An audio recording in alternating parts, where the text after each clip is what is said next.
నేనేమంటానంటే ఆంధ్ర టీడీపీ తెలంగాణ కాంగ్రెస్ కు సపోర్ట్ ఇచ్చిందా లేదా అది ఇంటర్నల్, అది అక్కడ ఉన్నటువంటి తెలుగుదేశం ఇంటర్నల్ ఒకటి ఎక్స్టర్నల్ ఒకటా కాదు సార్. అక్కడ తెలుగుదేశం పార్టీ కేడరు అక్కడ ఉన్నటువంటి వాళ్ళ మనోభావాలను బట్టి వాళ్ళు నిర్ణయం తీసుకుంటారు. ఓవరాల్ గా వచ్చినప్పుడు బీజేపీకైనా జనసేనకైనా తెలుగుదేశం పార్టీకైనా ఒకే సిద్ధాంతం ఉంటుంది, కలిసి ముందుకు పోతున్నాం. మాలో ఎవ్వరికి ఏ ప్రాబ్లం వచ్చినా ఉమ్మడిగానే ఉంటాం, ఉమ్మడిగానే పోరాటం చేస్తాం. ఎవరికి ఇబ్బంది వచ్చినా కలిసి కట్టుగా ఎదిరిస్తాం, కలిసి కట్టుగానే నిలబడతాం. అనుమానం లేదు.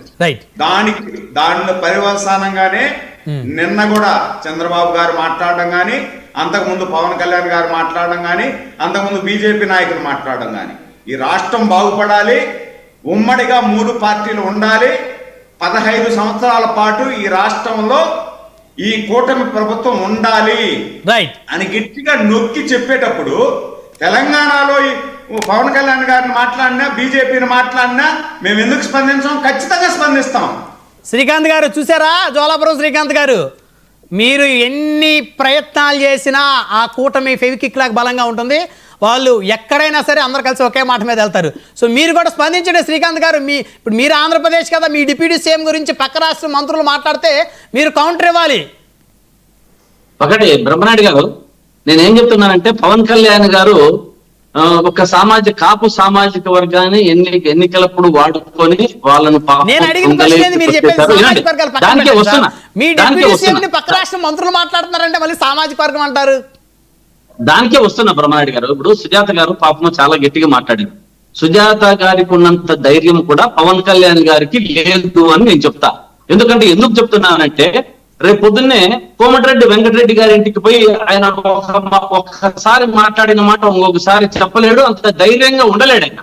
ఎందుకంటే ఆయన ఊరికే మాటల్లో వరకే వారి యొక్క జోరు అంతా కనపడుతుంది. కానీ మరి రేపు పొద్దున్న చంద్రబాబు నాయుడు గారి జోక్యం చేసుకొని ఉండండి చంద్రబాబు నాయుడు గారి జోక్యం చేసుకొని అక్కడ ముఖ్యమంత్రి నాకు చెప్పాడు నువ్వు పోయి కోమటిరెడ్డికి సారీ చెప్పుకో అంటే రేపు పొద్దున్నే సారీ చెప్తాడు, దాంట్లో ఏమాత్రం డౌట్ లేదు. చైర్మన్ గా పనిచేశారు, అసలు మీరు మాట్లాడే మాటలు ఏమన్నా అంటే ఒక అర్ధరహితంగా ఉన్నాయా? చంద్రబాబు నాయుడు గారు సారీ చెప్తారా కోమటిరెడ్డి వెంకటరెడ్డి గారికి? రేపు జరిగేది ఇదేనండి, రాసి పెట్టుకోండి జరిగేది ఇదే. అంటే మీ ప్రతిపక్ష పార్టీ, మీ అపోజిషన్ పార్టీగా మీకు భద్ర శత్రువు అయినటువంటి కూటమిలో ఉన్నటువంటి ఒక పార్టీగా మీకు ఉండవచ్చు. కానీ మరి మీ డిప్యూటీ సీఎంని మీరు ఆ విధంగా ఆ పక్క రాష్ట్ర మంత్రికి సారీ చెప్తారనేది మాట్లాడటం అనేది ఏంటంటే అది వ్యక్తిగతమైన ద్వేషాన్ని ప్రజలకు కట్టినట్టు కనపడతా ఉంది. చంద్రబాబు గారు చెప్తారు, పవన్ కళ్యాణ్ గారికి చంద్రబాబు గారు చెప్తారా మంత్రి చెప్పమని? ఫెయిర్ గా లేదా?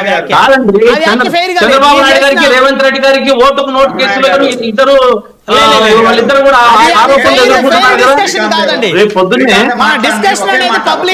ఆమోదయోగ్యంగా ఉండాలి. రైట్, సమయం లేదు, దయచేసి అందరూ కూడా సహకరించాలి. ధన్యవాదాలు. చర్చ పాల్గొన్నందుకు సురేంద్ర నాయుడు గారు, సుజాత గారు, జోలాపురం శ్రీకాంత్ గారు, ఆంజనేయ రెడ్డి గారు, అదేవిధంగా మనతో ఫోన్ కాల్ అందుబాటులోకి వచ్చిన సిఐడి మాజీ చీఫ్ ఐపీఎస్ అధికారి పివి సునీల్ కుమార్ గారికి, అదేవిధంగా తెలంగాణ జనసేన నాయకుడు సంపత్ నాయక్ అందరికీ పేరు ధన్యవాదాలు. మరి ఇది వాళ్ళ పవర్ డిబేట్ చూస్తున్నాం.